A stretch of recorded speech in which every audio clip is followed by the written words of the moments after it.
उसमें यह है कि जब श्री सीता जी जयमाल पहनाने के लिए आई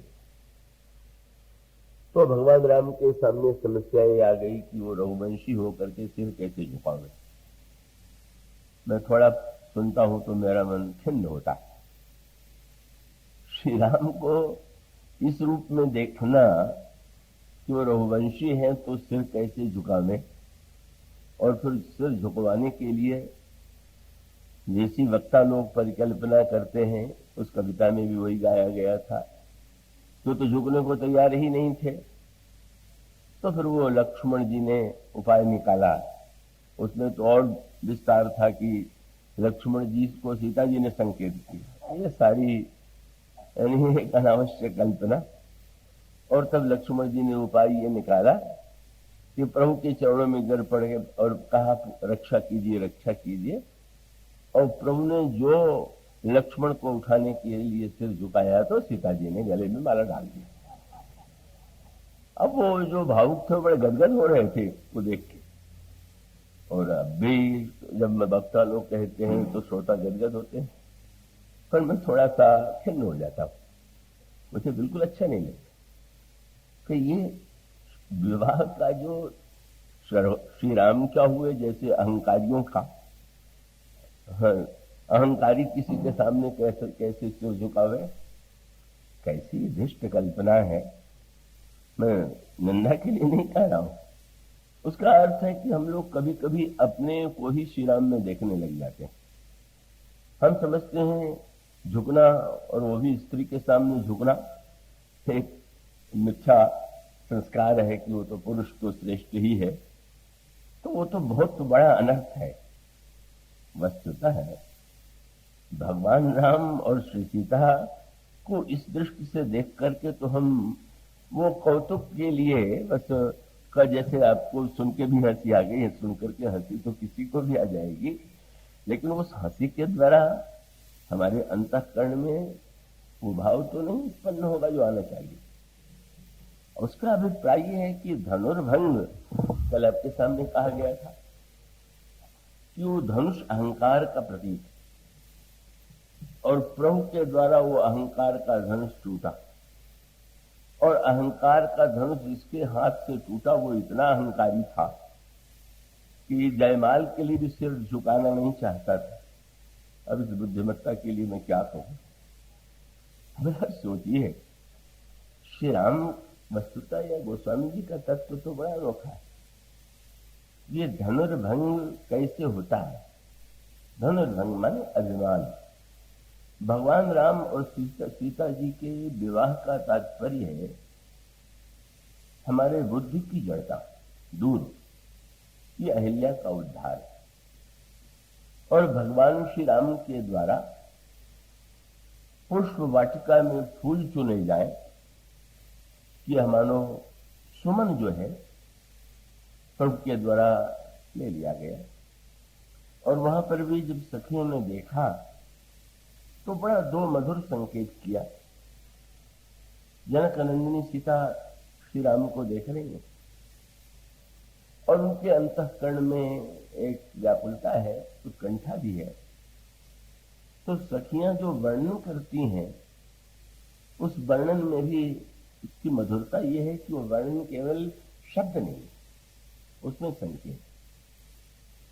अब जब वर्णन करते समय सखी ने भगवान के चरणों से वर्णन प्रारंभ नहीं किया और भगवान के मस्तक से भी न करके पहली पंक्ति आप पढ़ेंगे कि सखी श्री सीता जी की ओर संकेत करती हुई कहती है कि देखिए तो मोर पंख सिर सोहत नीचे, इनके सिर पर मोर पंख शोभा दे रहा है।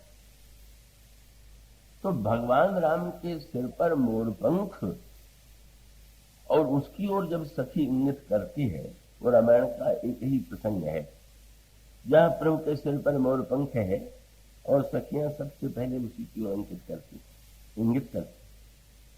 और वो दूसरी वस्तु है कि जो भगवान श्री राम के मस्तक पर फूलों की कलियां, गुच्छ बीच बीच कुसुम कली, मानो वर्णन करने वाले की विशेषता ये नहीं है कि वो केवल एक चित्र बना दे, तो चित्र में जो दिव्य संकेत भरा रस है, मानो ये जो दोनों वस्तुएं भगवान राम के सिर पर सुशोभित हो रही हैं, मोर पंख और पुष्प की कलियां, ये कहां से आई? भगवान श्री राम अयोध्या से मोर पंख बांध के नहीं आए, और भगवान राम के मस्तक पर मुकुट होता है या एक विशेष प्रकार की टोपी, पर भगवान राम के सिर पर इस समय मोर पंख है और साथ साथ पुष्प की कलियां हैं। मानो सखी का संकेत श्री सीता जी की ओर यह था कि आपके मन में कितना स्नेह है वो तो हम समझ रहे हैं, पर आपके मन में ये बात नहीं आ जाए कि पता नहीं मेरे मन में इतना अनुराग है और उनके मन में मेरे प्रति अनुराग है कि नहीं। तो मानो संकेत ये जो दोनों वस्तुएं हैं का वो उस वाटिका के हैं जो वाटिका श्री सीता की है,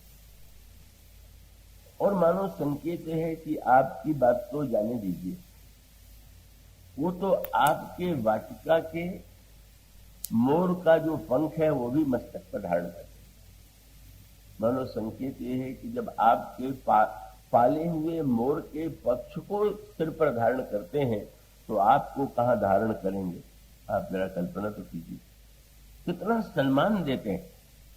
भगवान कृष्ण के प्रसंग में तो थोड़ा भक्तों ने और खुल करके कह दिया, उनके चरित्र में तो मोर पंख उनके सिर पर सर्वदा ही रहता है, और भगवान राम के सिर पर उस वाटिका में मोर पंख है। तो कवि ने देखा कि मोर पंख जो है पिछला रहा है, ये सोच करके कि संसार समनम्न करता है जिनके सामने उनके मस्तक पर में ही, और तब कवि ने मोर पंख से कहा, उसका नाम मोर चंद्रिका दिया, और ये कहा कि मोर चंद्रिका तीस चढ़ तू कस करस गुमान। श्री कृष्ण के सिर पर चढ़ के इतना गुमान क्यों कर रही है? मोर चंद्रिका कह सकती है कि इतने ऊपर उठने पर अभिमान कैसे न करूं, क्यों न करूं? तो उसने कहा थोड़ी देर में तुम्हें पता चल जाएगा। क्या? बोले लखबी पायन में पड़त सुनियत राधा मान। राधा जी मान करके बैठी हुई हैं, और जब वो मनाने के लिए श्री कृष्ण अपना सिर उनके चरण पर रख देंगे तब पता चलेगा कि तुम कितने ऊपर अपने में गुमान कर रहे हो। तो भक्तों ने जब यह वर्णन किया तो उसको आप पुरुष नारी के संदर्भ में और पुरुष नारी के संबंध में जैसी धारणाएं आपने पाल रखी है उसके संदर्भ में देखेंगे तब तो आप उस तत्व में जो श्रृंगार की और एक दिव्य रसानुभूति, और इसका अभिप्राय यह है कि आप अपना हाथ सिर पर रखें और आप अपना हाथ चरण पर रखें, तो क्या आपको कोई अंतर लगता है क्या? दोनों में कोई आपको भेद नहीं लगता, और भेद जो नहीं लगता कि भाई सिर भी आपका चरण भी आपका, तो उसमें तो कोई छोटे और बड़े की बात नहीं होती। तो श्री राधा रानी और श्री कृष्ण, जनक नंदिनी सीता और श्री राम जो है वो तो तत्वतः अभिन्न है, और अभिन्न के रूप में गिरा अर्थ जल बीच सम कहियत भिन्न भिन्न, उसमें आप ये धारणा प्रणाम की बात श्री कृष्ण भक्तों ने तो बिना संकोच के कह दिया। रसखानी का वो पद आपने सुना ही होगा। रसखानी जी का ब्रह्म को ढूंढने के लिए चारों ओर भटकते रहे, पर वो ब्रह्म जब उनको मिला तो देख के चकित हो गए। उन्होंने कहा ब्रह्म में ढूंढो पुराण ने वेदन, भेद सुनो चित चौगुने चायन, देखो सुनो न कहूं कबहू, वह कैसो स्वरूप और कैसो सुभायन, ढूंढत ढूंढत ढूंढी फिरो, रस खान बतायो न लोग लुगायन। मिला कहाँ? बोले देखो कहाँ वह कुंज कुटीर में बैठो पलोटत राधिका पाए। देखा तो कुंज में राधा रानी का चरण दबा रहा। अब इस दृश्य को आप उस संदर्भ में देखने लगिएगा तो आपको बड़ा विचित्र लगेगा, अटपटा लगेगा। कई लोगों को बड़ा ऐसा लगेगा कि श्री राधा रानी ने तो बहुत बड़ा अपराध किया। मनुष्य का अभिप्राय यह है कि पत्नी को ही पति का चरण छूना चाहिए, और पति ने अगर छू दिया तो हम लोग व्यस्त हैं चरण छुलाने के, और ये अभिमान पाले हुए बैठे हैं। पर यहां तो वस्तुतः संकेत यह है तो वही संकेत ये न समझिए कि श्री कृष्ण के संदर्भ में एक रामायण में ये जो पुष्पवाटिका का संबंध है वो आगे एक प्रसंग से जुड़ा हुआ। क्या ये पुष्पवाटिका में भगवान राम को जब श्री सीता जी ने देखा तो सखी ने मोरपंख का वर्णन किया और फूल की कलियों का वर्णन किया और बाद में ये कहा कि जरा इनके हाथ में जो दोना है उसमें देखो। अंतिम वर्णन यही किया कि सुमन समेत बाम कर दोना। इन्होंने वाटिका में आकर के फूल चुने और चुनने के बाद दोने में इन्होंने लिया, पर ये कहना सखी नहीं भूली भगवान राम प्रकट होते हैं मनु के सामने और श्री सीता जी वाम भाग में। को उस समय गोस्वामी जी से पूछा गया श्री सीता जी कहाँ है खड़ी, और गोस्वामी जी ने कहा वाम भाग। तो वाम शब्द में टेढ़ापन भी, तो कहा प्रतिकूल था, कोई प्रतिकूल हो तो कहेंगे बाएं हो गए। आप कह रहे हैं श्री सीता जी बाएं खड़ी हैं, तो तुरंत गोस्वामी जी ने कहा हैं तो बाएं, लेकिन वाम भाग शोभति अनुकूला। वाम भाग में रहते हुए भी प्रतिकूला नहीं है, अनुकूला। और इसका सांकेतिक अभिप्राय यह है कि प्रभु जब वाम कर कमलों में सुमन रखते हैं तो संकेत ये है कि सुमन जो उन्हें मिला भी है वो आपके ही भाग में अर्पित कर दिया गया। मानो ये पुष्प के द्वारा सुमन के वाम भाग बाएं हाथ के दोने में लेकर के यही संकेत कर रहे हैं कि मन उनका आपके प्रति अर्पित। ये जो फिर संकेत इसी को गोस्वामी जी विस्तार देते। श्री सीता जी को मुझे आशा है कि आज नहीं सोएंगे, आज तो जाग करके सुन ही लेंगे। श्री सीता जी जब प्रथम बार देखती हैं तो वो झांकी बड़ी प्रिय लगी, इतनी प्रिय लगी कि वो हृदय में उन्होंने बसा लिया। और जब वो एक लीला में ये संयोग का प्रसंग है, फिर वियोग की भूमिका बनी, प्रभु को बन जाने की आज्ञा कैकेयी जी ने दी। प्रभु जाने के लिए प्रस्तुत, और उस समय श्री सीता जी कौशल्याम्बा के पास हैं। प्रभु कौशल्याम्बा से आज्ञा मांगने के लिए वहां पर बैठे हुए हैं, उनके सामने प्रणाम किए हुए। उस समय गोस्वामी जी ने एक बड़ा मधुर सूत्र जोड़ा। क्या? कौशल्याम्बा के संकोच से श्री किशोरी जी बोल तो नहीं पा रहे, लेकिन क्या कर रहे हैं? बोले चारु चरण नख लेखत धरणी और नूपुर मुखर मधुर कवि वर्णी। श्री सीता जी अपने चरण के नाखून से भूमि को कुरेदने लगे और उनके चरणों में नूपुर है और वो नूपुर बजने लगा। अब इसका सूत्र जुड़ा हुआ है कहां से? उस वाटिका से। वो संयोग में श्री सीता जी वाणी से जो नहीं कह पाई वो आज नूपुरों के द्वारा प्रभु से कहला रही हैं। क्यों? नूपुरों को उन्होंने याद दिलाया कि वाटिका में भी तो तुमने ही तो ध्वनि के द्वारा हमारे प्रियतम के कर्ण कुहरों में प्रवेश किया, तो तुम मिलन की मुख्य भूमिका तो तुम्हारी है। और आज जब वियोग की समस्या है तो तुम मेरी हृदय की भावना तो हमें पहुंचा दो कि हम इतने अनुराग के बाद परित्याग न करें। और नूपुर बड़े भक्त है, भक्तों के यहाँ तो सारी वस्तुएं चैतन्य है। नूपुरों ने कहा कि हाँ, आपकी बात तो, आपका प्रेम तो पुष्पवाटिका में पहुंचा दिया था, अब भी पहुंचा दें, लेकिन एक ही डर है कि प्रभु ने आपको यदि साथ ले जाना स्वीकार कर लिया तो इसका सबसे बड़ा दंड हम ही को भोगना पड़ेगा। क्यों? जब प्रभु मुनि के वेश में जाएंगे तो आप भी वही रूप धारण करेंगे और तब हमें चरणों से उतार देंगे। तो ऐसा संदेश कि आपका तो संयोग हो जाए और हमारा आपके चरणों से वियोग हो जाए, ये तो बड़ा अन्याय है। तो आपकी भावना मैं तब पहुंचाऊंगी जब आप पहले वचन दे दीजिए कि आप हमारा परित्याग नहीं करेंगे। गोस्वामी जी उसी भावना में स्वर में लिखते हैं, चारु चरण नख लेखत धरणी नूपुर मुखर मधुर कवि वर्णी मनहु प्रेम बस विनती करही हम ही सीय पग जन परिहरे। अब उस मिलन में कंकड़ किंकड़ नूपुर धुन सुन और आज फिर से नूपुर। उसके बाद भगवान श्री राम वन के दुखों का वर्णन करने लगे। का कितने वन में दुख हैं। तो श्री सीता जी ने कहा महाराज दुख की बात कह रहे। भगवान राम ने कहा कि वन में कितने कष्ट हैं, कितनी समस्या है। राजकुमारी सिखावन सुरहु, इस तरह से प्रभु ने उनको रोकने की चेष्टा की।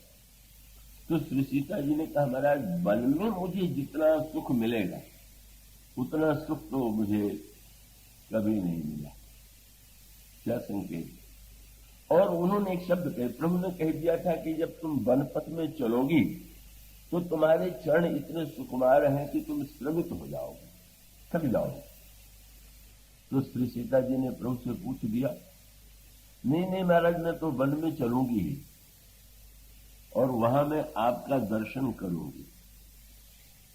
किस रूप में। उन्होंने कहा श्रम कर्ण सहित श्याम तनु देखे कहां दुख समय प्राणपति लेखे। तो वन में चलते हुए जब आपका श्रमबिंदु युक्त मुख में देखूंगी कितना सुख मिलेगा। कहीं दुख आ सकता है मेरे पास। साधारण व्यक्ति को समझ में नहीं आएगा। श्री सीता जी कह देती हैं कि आपके साथ में चलूंगी तो श्रम नहीं होगा। वो कहती हैं चलते हुए जब श्रम बिंदु से भरा हुआ आपका मस्तक देखूंगी तो मुझे परमानंद हो। और ये भी सूत्र पुष्पवाटिका से जुड़ा हुआ। श्री किशोरी जी ने ये पुष्पवाटिका में देखा तो उसमें रूप में भी सबसे पहले कौन है। भाल तिरक श्रम बिंदु सुहाय। भगवान राम के माथे पर पुष्पवाटिका में पसीने की बूंद। श्री किशोरी जी ने कहा वो झांकी मुझे इतनी प्रिय लगी कि आपका श्रम बिंदु युक्त मुख देख करके मैं गदगद हो गई और मैंने इसी रूप को हृदय में बसा लिया। पर मुझे कल्पना थी कि यह रूप और भी देखने को मिलेगा। पर आप तो सचमुच विलक्षण आपकी नहीं मान। क्या फूल तोड़ने में आपको पसीना आ गया और धनुष तोड़ने में पसीना आया ही नहीं। सर्वबिंदु का लेश नहीं। ये उस वाटिका का ईश्वर भक्तों का ईश्वर है और धनुर्भंग वाला ये जो है ये ईश्वर वो वस्तुतः ब्रह्म है। भक्तों का ईश्वर करता है और वेदांत का ईश्वर अकर्ता है। करता है तो करने वाले को श्रम नहीं होगा और अकर्ता है तो अकर्ता को तो कोई श्रम नहीं होता। तो श्री सीता जी ने कहा महाराज मुझे वो रूप इतना प्रिय लगा कि मैंने उसी को हृदय में बसा लिया। पर फिर न मिथिला में उस रूप का दर्शन हुआ और न कभी अयोध्या में हुआ। पर जब आप वन पथ में चलेंगे तो वन बोले वाटिका में आपको देखा। पर वाटिका में तो मर्यादा होती है पर वन तो उन्मुक्त है। मानो वो चित्रकूट की वन यात्रा वाटिका का ही विस्तार है। वाटिका में जो एक थोड़ा मर्यादित बंधन था मानो श्री सीता जी को लगता है कि प्रभु मुझे उस वाटिका के स्थान पर उस वन में लेकर के जा रहे हैं। इसलिए गोस्वामी जी ने कहा वन काहे का है। राम कथा मंदाकिनी चित्रकूट चित चारु तुलसी सुभग स्नेह वन। प्रेम के वन में तो वाटिका माने जहां पर वृक्ष लगाए गए और वन माने जहां साज। तो उन्होंने कहा कि मुझे वन में चल करके इतने लाभ होंगे कि आपका श्रमयुक्त मुख में देख करके धन्य होंगे। और उसके साथ साथ अब गोस्वामी जी कितने दूर तक निर्वाह करते हैं। श्री सीता जी ने प्रभु के बाएं हाथ में सुमन का दोना देखा। बड़ा प्रभु से बढ़कर के कलाकार कौन होगा। और वो जो सुमन का दोना था उसमें तो फूल जो है वो बिखरे हुए ही सजा करके रखे हुए हैं और गूंथे हुए नहीं। और भगवान राम जब वन में श्री सीता जी को लेकर के जाते हैं तो गोस्वामी जी ने कहा जो फूल वाटिका में बिना गूंथा हुआ वन में गोथ दिया गया। और उसका चित्र आपको बीतालू रामायण में मिलेगा। रामायण में संकेत मिलेगा। एक एक बार चुन कुसुम सुहाए। भगवान श्री राम ने वाटिका में पुष्प चुना था और आज चित्रकूट में भी वन में फूल चुन लिया उन्होंने, पर वहां फूल चुन करके भी गूंथा नहीं गया था। और आज भगवान श्री राम बैठ करके श्री सीता जी के लिए उन सुमनों का आभूषण बनाने लगे। भगवान राम ऐसे मर्यादा पुरुषोत्तम न मान लीजिएगा कि वो सर्वदा सिंहासन पर तने हुए ही बैठे रह जाते हैं। उनकी जो एक भावुकता है, कोमलता है, भगवान राम फूल के द्वारा फूलों का गहना बनाते हैं और फूलों का गहना बना करके श्री सीता जी को पूरा सजाते हैं। एक सज्जन ने मुझसे कहा, वो तो बड़े मर्यादा वाले, बोले श्री सीता जी के सारे शरीर में भले ही उन्होंने फूल के गहने पहनाए हो, पर चरणों में तो नहीं पहनाया होगा, दे दिया होगा कि आप पहन लीजिए। हमने कहा आपकी तरह वो मर्यादा में नहीं है, आप बड़े ऊंची स्थिति में हैं। उन्होंने कहा अगर वो छूना भी चाहें तो क्या श्री सीता जी छुला लेंगी क्या? देखिए, ये तो भावना की बात है। श्री सीता जी या श्री राधा रानी छुला के इसलिए प्रसन्न नहीं होती हैं कि मेरे सामने झुक गए। उनको ये लगता है कि अगर प्रियतम को इससे प्रसन्नता होती है, बस उसका मूल सूत्र ये, स्वसुख के लिए नहीं, मैं ये जो स्वीकार करती हैं, प्रभु सेवा कर रहे हैं और श्री किशोर जी स्वीकार कर रही हैं, जो श्री कृष्ण कर रहे हैं उससे राधा रानी स्वीकार कर रही हैं, मानो उसकी मूल सूत्र इनकी प्रसन्नता जिसमें हो।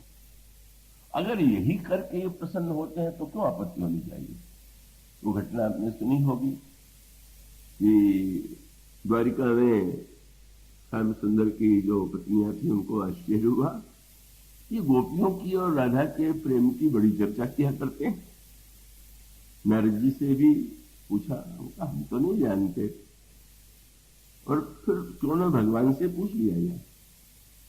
भगवान से जाकर के नारद जी ने पूछा, महाराज इतनी रानियां आपकी सेवा में पतिव्रत पातिव्रत धर्म का पालन करते हुए संलग्न है, आप उस समय भी गोपियों का स्मरण करते हैं कि प्रेम में क्या विशेषता है?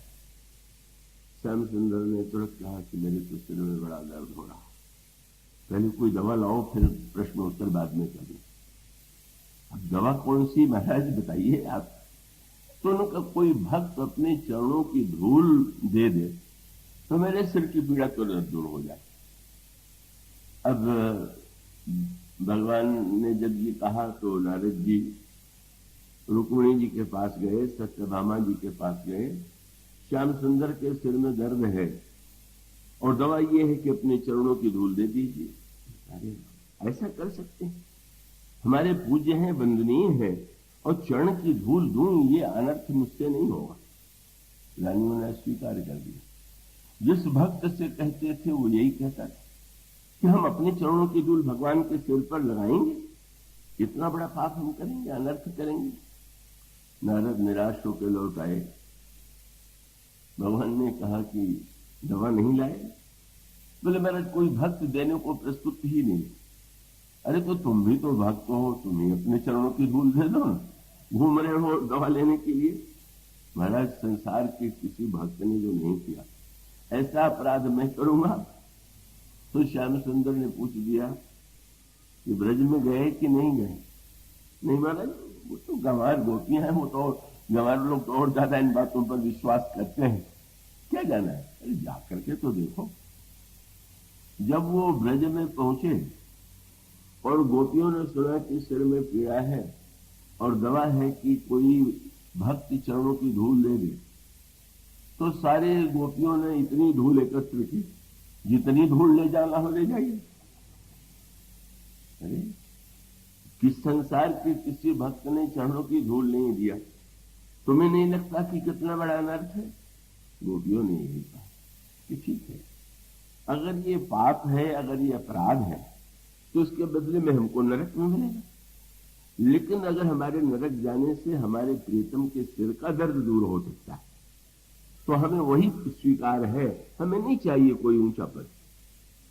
मानो संकेत यही था कि स्व सुख की भावना जहां है ही नहीं, प्रीतम के सुख को ही जहां पर सर्वस्व माना जाता है, वो जो दिव्य भाव की अनुभूति है वो गोपियों में विद्यमान। भगवान ने नारद से कहा, देखो यही अंतर है कि तुम लोग अभी उस स्थिति में नहीं पहुंच पाए कि तो बड़ा अनर्थ हो जाएगा, पर उनके हृदय की भावना यह है कि जैसे प्रियतम को सुख मिले, जैसे उनको आनंद मिले, वही जो है हमें करना। और इसीलिए श्रीमद् भागवत में और भक्तों ने कहा कि भाई निजांगम पिया गोपियो ममेत समुपासते। गोपियां जब अपना श्रृंगार करती हैं तो विषय परायणता की भावना से नहीं, अपितु श्याम सुंदर इस रूप में देखना चाहते। मानो ये जो पराकाष्ठा है समर्पण की, वही वहां है और यहां पर भी है।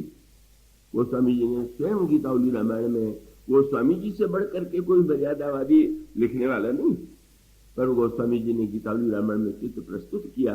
फटक शिला अति विशाल, संकुल सुर तरु समाल, ललित लता जाल हरत छवि बतान की। मंदाकिन तटिन तीर मंजुल मृग विहंग भीर, का ललित गुण गिरा गंभीर साम गान की। बिरचित परन साल अति विचित्र लखन लाल, निवसत जह नित कृपालु राम जाने की। और प्रभु ने केवल फूलों के गहने ही नहीं बनाए,